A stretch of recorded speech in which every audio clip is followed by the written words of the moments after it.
धामने हो आया तू ही अच्छा। आप ये करो, जरा फास्ट नहीं, पानी इतना स्लो है। फुल चालू करायची पाणी फुल चालू केलं पाईप जरा काटवाय छोटा पाईप इथे तर काटाय स्टार्ट करो। चेक चेक के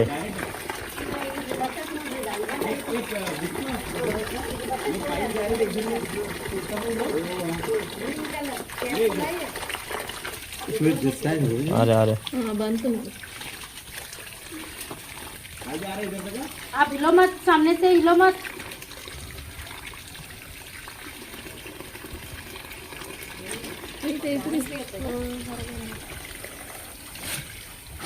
बंद करो, पाणी बंद करो, पाणी बंद करो। रॅट्स नाही का आहे, दामन साप आहे। असे साप राहायला पाहिजेत आजूबाजूला, बिनविषारी आहे। पण विषारी छोटा नाही पिल्लू आहे। नाही. पिल्लू आहे छोटा, दामन सापाचं पिल्लू आहे। पण लोक घाबरतात सापांना आणि घाबरून तो तिकडे जाऊन बसला, काहीतरी खाल्लाय इथं मध्ये बघू शकता, झाडं वगैरे काहीतरी खाल्लाय। त्याच्यावरती जेवढा साप छोटा असतो तेवढा त्याच्यावरती असे लाइनिंग्स वगैरे एकदम डार्क दिसतात, त्यामुळे विषारी आहे की काय असं वाटतंय। करेक्ट। आता मगापासून एक 5 मिनिटं झाली आम्ही पाणी सोडून, तो लगेच आला।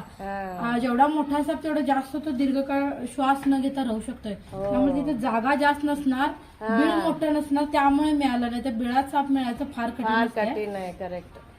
आता बघू शकता, रॅट स्नेक म्हणजे धामण जातीचा बिनविषारी साप आहे। काय पण धोका नाहीये, उंदीर खायला किंवा बेडूक खायला आपल्या आजूबाजूला येतात। थोडंसं त्यांनी थोडंसं हे केलंय, म्हणजे फार जागा प्लांट्सनी भरले त्यांनी, मग तसं न करता क्लीन ठेवा, आपल्या आजूबाजूचा सरफेस जो आहे क्लीन ठेवा, म्हणजे चुकून साप जरी आला तर दिसतोय। त्या सापाचा तर काही प्रॉब्लेम नाहीये, विषारी नाहीये, बिनविषारी साप आहे। असा साप म्हणजे बिनविषारी साप आपल्या आजूबाजूला राहायला पाहिजेत। का म्हटलं तर विषारी साप याचा धोका कमी होतोय।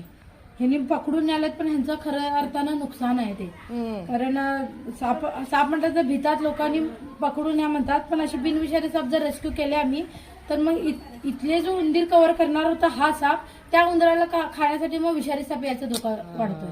त्यामुळे जास्तीत जास्त जेवढे नॉन वेनमस स्नेक्स आहेत, जो बिनविषारी साप आहेत, ते आपल्या आजूबाजूला त्याची संख्या वाढवायला पाहिजे किंवा असायला पाहिजेत। पण घाबरतात लोक, त्यामुळे आम्हाला मग पकडावं लागतंय। ठीक आहे, आपण याला आता बंद करूया। आवडला व्हिडिओ जरूर लाईक करा, शेअर करा। धन्यवाद। थँक्यू।